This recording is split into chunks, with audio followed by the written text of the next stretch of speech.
अभी तक यही समझ में नहीं आ रहा है कि वो लोगों के द्वारा यूज हो रही है। उसको ये लग रहा है कि मैं अपनी फ्रेंडशिप निभा रही हूँ। को डाइवर्ट करना बहुत आसान चीज हो गया है सबके लिए, और सबके लिए वो महज एक वोट बैंक बन गई है। ट्रॉफी के लिए किसी के कैरेक्टर असैसिनेशन तक पहुंच जाओगे, और जब ये बातें बार बार होने लगती हैं तो किसी भी बच्चे की जो नेचुरलिटी है ना वो खत्म हो जाती है। और वो वहां सब सुन रही है, सुनने के बाद भी बोलती नहीं है। वो उसको अजीब सा लग रहा है कि ये सब हो क्या रहा है मेरे आस पड़ोस। उसके दिमाग में कोई कचरा है ही नहीं। पर इसको अगर आप लोग उसके कैरेक्टर से ले जाओगे तो ये शायद बहुत गलत हो। करे अपने माथे पे लिख दे, हर तरह से शालीन आके उसको क्लियरली उसके सामने बोल रहा है कि हाँ बेटा हमारे बीच में कुछ भी नहीं है, और वो भी कह रही है कुछ भी नहीं है। वो अपना गेम खेल रही है शांति से, आप अपना गेम खेलो। उसकी गलती ये है कि उसने आपको अपना मान लिया। जिगर के टुकड़े कौन है? तो उसने बोला था शालीन और टीना, तो उसने आज तक वो बात रखी हुई है। तो आप लोगों को सोचना चाहिए कि अगर उसने आपको अपने जिगर का टुकड़ा कहा है और आज भी वो आपके साथ खड़ी है, तो आपको भी एक बड़े की तरह उसका साथ देना चाहिए, उसको यूज नहीं करना चाहिए। कर दिया गया। मैं आईसीयू में था, और आईसीयू में था, और मैं शायद मेरी अच्छी बेटी बता रही है, मुझे बिल्कुल भी पता नहीं है क्योंकि दवाइयों की वजह से मैं बिल्कुल अनकॉन्शियस था। मुझे समझ में नहीं आ रहा था क्या हो रहा है। तो वो बेटी बता रही थी कि आप बार बार सुम्बुल सुम्बुल बोल रहे थे, बेटा क्या यही सब मैंने बोला है? तो उसने बताया हाँ पापा। फिर मुझे खुद बहुत अजीब लगा, स्पेशली दो शब्दों के लिए। एक जो पर्टिकुलर शब्द पे बहुत हाय तौबा मची हुई है कि मुंह पे लात मार देना, और एक औकात। तो मैं एक बात तो कहूंगा कि बेटियां सबकी साझी होती हैं, और इन दो पर्टिकुलर शब्दों के लिए मैं नेशनल टीवी पे या आपके सामने मैं उन दो शब्दों के लिए क्षमा मांगता हूं कि डे 1 से लेकर आज तक मेरी बेटी के लिए टीना ने कौन कौन से शब्द इस्तेमाल नहीं किए। कभी लगा आपको कि एक बंदा जो सिंगल पेरेंट है, जो माँ भी है बाप भी है, उसके दिल पे क्या बीत रही होगी? कम से कम आप बड़ा दिल दिखाकर एक बार मुझको फोन करके बोलती। सबसे पहले आपसे ये जानना चाहेंगे, हाल ही में हमने देखा कि एपिसोड में जिस तरीके से प्रोमो में दिखाया गया, आपने सुम्बुल से बात की है, साथ सुम्बुल का भी कुछ रिएक्शन था कि कुछ उनको भी अपनी गलतियां पता चल रही है। क्या कहना चाहेंगे? अभी भी दूसरी बार आपने सुम्बुल से बात की है, क्या लग रहा है, कुछ समझ पा रही है सुम्बुल, या फिर वही गेम में वो फंसी जा रही है? नहीं, अभी जो कन्वर्सेशन हुआ सुम्बुल समझ पाती है सब, लेकिन प्रॉब्लम सिर्फ इतनी सी है कि 18 साल मैंने उसको जिस तरीके से पाला है, जिस तरह से उसको कहानियाँ सुनाई हैं, हमेशा अच्छी बातें बताई हैं, तो 18 साल की जो तरबियत है ना, उसको मैं जाके कुछ बोलता हूँ तो वो 18 साल की सीखी हुई चीज़ें एक दिन में वो कैसे चेंज कर पाएगी? अच्छा, वो करना भी चाहती है, वो एक दो दिन उसका असर दिखता भी है, लेकिन फिर क्या होता है, फिर वो चारों तरफ से लाइनअप होके बार बार उसको वही कन्वर्सेशन, हम तुम्हारे हैं, ऐसा है वैसा है। तो सीधी बात है, 24 घंटे जब आप किसी तरह की इस तरह की चीज़ें करोगे तो फिर से वो डाइवर्ट होती है। और सबसे बड़ी बात है कि उसको अभी तक यही समझ में नहीं आ रहा है कि वो लोगों के द्वारा यूज हो रही है। उसको ये लग रहा है कि मैं अपनी फ्रेंडशिप निभा रही हूँ।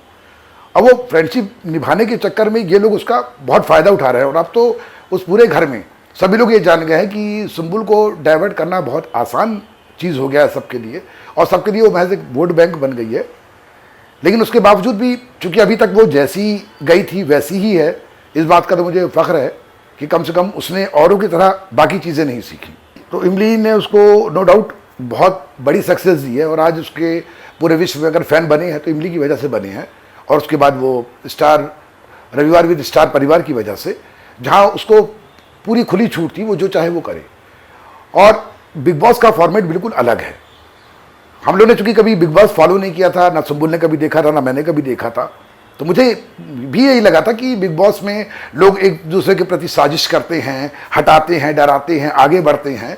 पर मुझे ये नहीं मालूम था कि मतलब आप ट्रॉफी के लिए किसी के कैरेक्टर असैसिनेशन तक पहुंच जाओगे, और जब ये बातें बार बार होने लगती हैं तो किसी भी बच्चे की जो नेचुरलिटी है ना वो खत्म हो जाती है।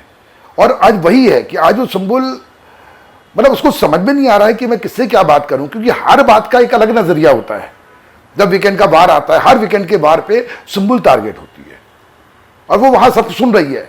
सुनने के बाद भी बोलती नहीं है। वो उसको अजीब सा लग रहा है कि ये सब हो क्या रहा है मेरे आस पड़ोस।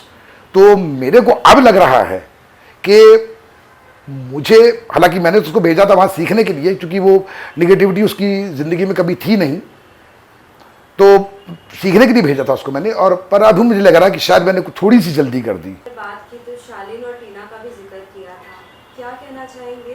क्या सुंबुल का जो कैरेक्टर जिस तरीके से सभी देखते थे, उनके वजह से उनका लाइक सुंबुल का कैरेक्टर चेंज दिख रहा है कितना कुछ?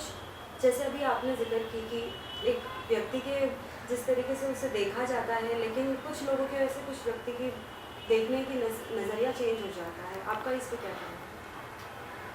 देखिए, मैं उसी बात को आपको कह रहा हूं कि सुंबुल ने फर्स्ट डे से लेकर आज तक अपने आप को क्लियर रखा है। हर जगह उसने साफ साफ कहा है कि मेरा शालीन के साथ महज एक दोस्ती का रिश्ता है, जो डे वन से कहती आ रही, आज तक उसी पे अड़ी हुई है।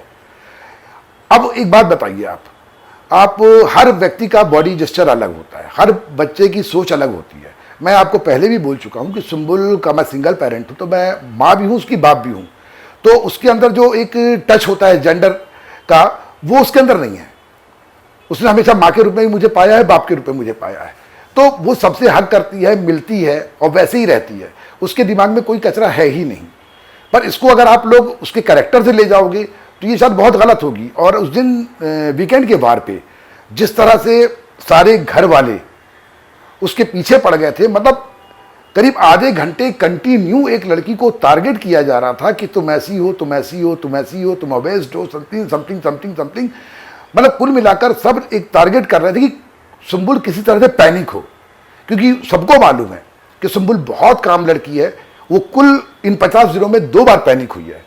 एक बार जब मेरे ऊपर अर्चना ने बात की थी, और एक बार और उससे पहले कोई लड़ाई हुई थी, और पैनिक होने पर वो फिर आपा खो देती है।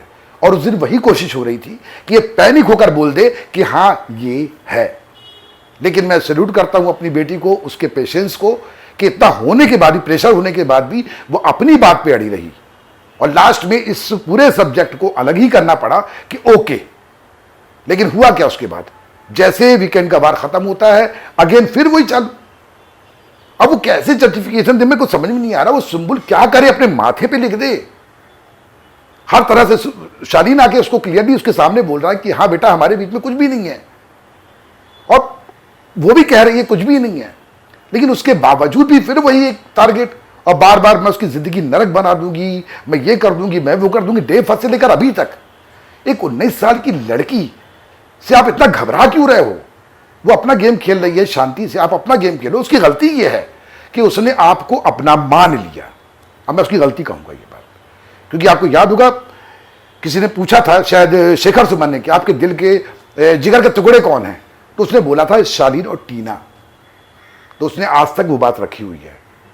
तो आप लोगों को सोचना चाहिए कि अगर उसने आपको अपने जिगर का टुकड़ा कहा है और आज भी वो आपके साथ खड़ी है, तो आपको भी एक बड़े की तरह उसका साथ देना चाहिए, उसको यूज नहीं करना चाहिए। मेरी तबीयत बहुत ज़्यादा ख़राब हो गई थी, मेरा ब्लड प्रेशर बहुत हाई हो गया था, और मैं ऑलरेडी ब्लड प्रेशर का पेशेंट हूँ, और हार्ट बीट भी बहुत बढ़ गई थी। तो उस दिन मेरी बेटी ने मेरे को दवाई खिला दी, मैं सो गया था। सुबह फिर मेरी हालत ख़राब होने लगी थी, तो मेरे को इमीडिएट हॉस्पिटलाइज कर दिया गया।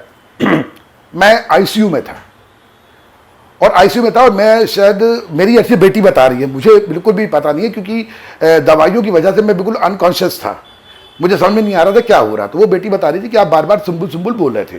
तो देन उसने मैनेजर से बात करी कि किसी भी तरह से सुंबुल को बुला लो, ताकि पापा उससे एक बार मिल लें, पापा ठीक हो जाएंगे। अब उनके बीच में क्या बात हुई मुझे कुछ भी नहीं पता।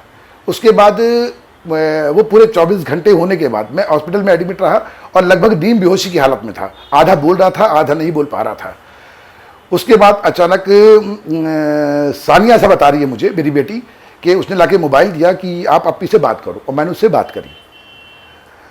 उसके बाद फिर मैं हॉस्पिटल में रहा, मुझे कुछ भी नहीं पता। देन जब मैंने थोड़ा जब नॉर्मल हुआ मैं, उसके बाद मैंने देखा कि प्रोमो में मेरी आवाज़ आ रही है। तो मैंने सानिया से पूछा, बेटा क्या है? तो बोले पापा जो आपने फ़ोन पे बात की थी ये वो है। उसके बाद जब मैं डिस्चार्ज होके आया, घर जाके फिर मैंने पूरा एपिसोड देखा, तो पूरा कन्वर्सेशन सुना। उसके बाद मैंने सानिया से पूछा, बेटा क्या यही सब मैंने बोला है? तो उसने बताया हाँ पापा। फिर मुझे खुद बहुत अजीब लगा, स्पेशली 2 शब्दों के लिए। एक जो पर्टिकुलर शब्द पे बहुत हाय तौबा मची हुई है कि मुंह पे लात मार देना और एक औकात। तो मैं एक बात तो कहूँगा कि बेटियां सबकी साझी होती हैं, और मैं किसी बेटी के लिए इस तरह के शब्द सामान्य अवस्था में या नॉर्मल अवस्था में तो नहीं बोल सकता। और यदि आपको विश्वास ना हो तो आपने ध्यान दिया होगा, इससे पहले मैं 2 बार बिग बॉस में आया हूँ और दोनों बार मेरी आवाज़ आप तक पहुँची है, पर इस बार मेरी आवाज़ के साथ सब टाइटल चल रहा था। क्यों? क्योंकि आवाज़ मेरी क्लियर नहीं आ रही थी। उन्होंने लिख लिख के बताया है कि मैं क्या बोल रहा हूँ। शायद आपको समझ में आ गया होगा कि मैं उस वक्त किस हालत में था, और इन 2 पर्टिकुलर शब्दों के लिए मैं नेशनल टीवी पे या आपके सामने मैं उन 2 शब्दों के लिए क्षमा मांगता हूं। बॉलीवुड इंडस्ट्री की हर खबर और नई वीडियोस देखने के लिए फेसबुक पर लाइक, इंस्टा पर फॉलो और यूट्यूब पर तड़का बॉलीवुड को करें सब्सक्राइब।